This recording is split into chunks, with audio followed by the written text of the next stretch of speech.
సామాజిక వివక్షను తడిచిపెట్టాలంటే కవిత్వమే నా ఆయుధమని గర్వంగా ప్రకటించుకున్న వ్యక్తి దాశరథి గారని అన్నారు ఎమ్మెల్సీ కల్వకుంట్ల కవిత.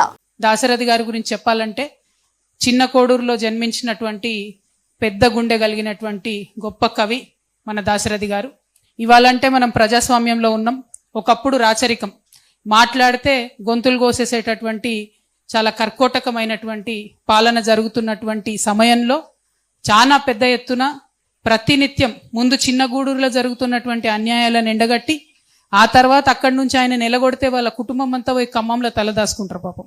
అయినా సరే అక్కడుంటే ఇంకా పెద్ద ఎత్తున రాష్ట్రం మొత్తం మీద జరుగుతున్న ఆనాడు హైదరాబాద్ స్టేట్ జరుగుతున్నటువంటి అన్యాయాలను కూడా బయటికి తీసుకొచ్చి ధైర్యంగా నిజాం రాజును అనేక రకాలుగా విమర్శించి ప్రజల్లో చైతన్యం నింపడానికి ప్రయత్నం చేసినటువంటి గొప్ప మనిషి దాశరథి గారు.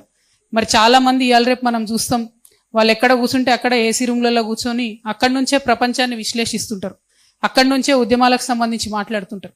కానీ ఆనాడు దాశరథి గారు ప్రత్యేకంగా తనంతట తాను ఆదివాసీల దగ్గరికి పోయి, గిరిజనుల దగ్గరికి పోయి, అట్లానే హరిజనుల దగ్గరికి పోయి అప్పుడు ఉన్నటువంటి సామాజిక వివక్షనందరినీ కూడా తుడిచిపెట్టాలనేటటువంటి ఉద్దేశంతో, తుడిచిపెట్టాలంటే కవిత్వమే నా ఆయుధమని గర్వంగా ప్రకటించుకొని ముందుకెళ్ళినటువంటి వ్యక్తి దాశరథి గారు. మరి అటువంటి దాశరథి గారి కోసం ఇవాళ ఈ కార్యక్రమం ఏర్పాటు చేసుకున్నాం.